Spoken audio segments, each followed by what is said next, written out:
Nigeria, it is time for some real talk. You might have seen the news scrolling across your screens about the recent attack in Adamawa State, and honestly, this is one story that hits close to home. Reports reaching us say that ISWAP fighters moved into a military camp in a very bold and sudden way. This wasn't just a small disagreement, it was a full-scale raid where sadly, 2 of our brave soldiers lost their lives while defending the nation. The attackers didn't stop there. They went ahead to set military vehicles on fire, leaving a trail of smoke and destruction behind them before disappearing back into the bushes.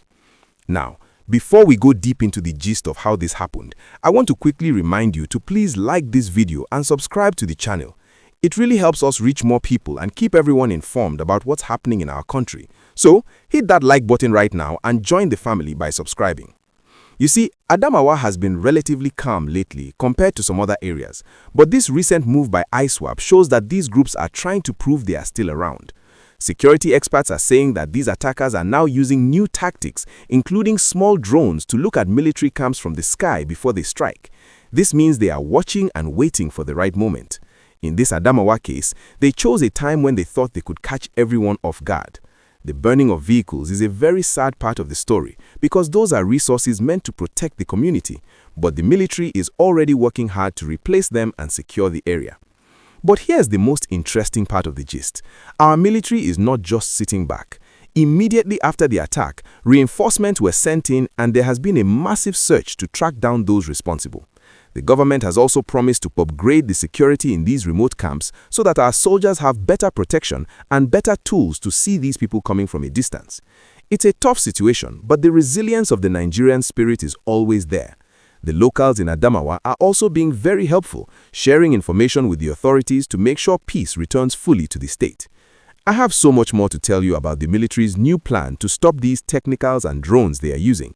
There's a whole new strategy being discussed in Abuja right now to make sure these border towns are safe once and for all. This is just the beginning of the updates we have for you today.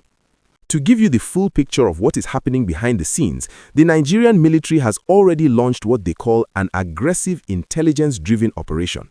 This means they aren't just waiting for the attackers to come to them anymore. In the last few days, troops from Operation Hadin Kai have been moving deep into the areas where these insurgents hide, like the Timbuktu Triangle and the edges of the Damisa forest.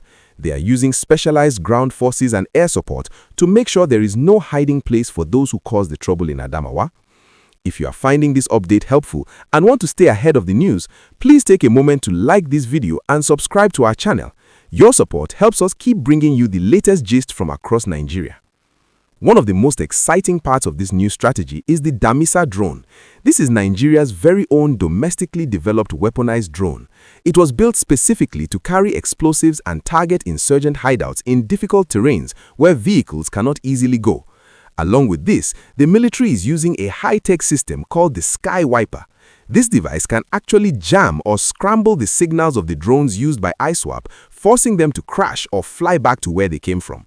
It is literally a battle of technology in the skies of the Northeast right now. Beyond the technology, the government is also looking at the human side of things. There's a new push to work more closely with the Civilian Joint Task Force and local hunters who know the land like the back of their hands.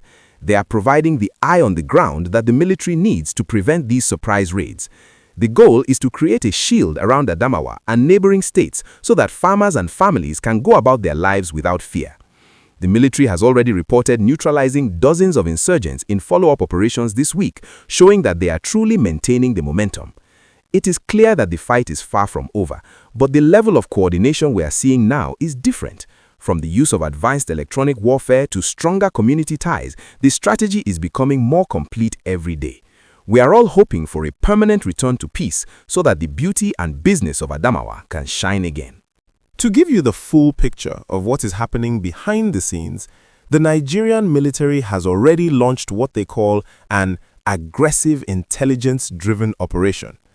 This means they aren't just waiting for the attackers to come to them anymore. In the last few days, troops from Operation Hadin Kai have been moving deep into the areas where these insurgents hide, like the Timbuktu Triangle and the edges of the Damisa forest. They are using specialized ground forces and air support to make sure there is no hiding place for those who caused the trouble in Adamawa. If you are finding this update helpful and want to stay ahead of the news, please take a moment to like this video and subscribe to our channel. Your support helps us keep bringing you the latest gist from across Nigeria. One of the most exciting parts of this new strategy is the use of new technology. The military is now deploying specialized drones that can carry out surveillance even in the darkest parts of the night. Along with this, they are using high-tech systems designed to jam or scramble the signals of the drones used by ISWAP, forcing them to crash. It is literally a battle of technology in the skies of the Northeast right now. Beyond the technology, the government is also looking at the human side of things. In communities like Madagali and Michika, which are close to the border, the local people are being encouraged to work even more closely with the security forces. There is a new push to give local vigilante groups better communication tools so they can alert the army the very second they see something suspicious. The goal is to create a shield around Adamawa so that families can go about their lives without fear. The Commissioner of Police in Adamawa has also held big meetings with all the top officers to make sure every flashpoint, those areas where attacks are more likely to happen, is covered by extra patrols. They are making it clear that they won't let these groups slow down the progress of the state. It's a tough journey, but with the military, the police, and the community all working together, there is a strong feeling that peace will win. I have some more updates on how the government is helping the families affected by these attacks and the special plans for border security to stop any more spillovers from neighboring areas.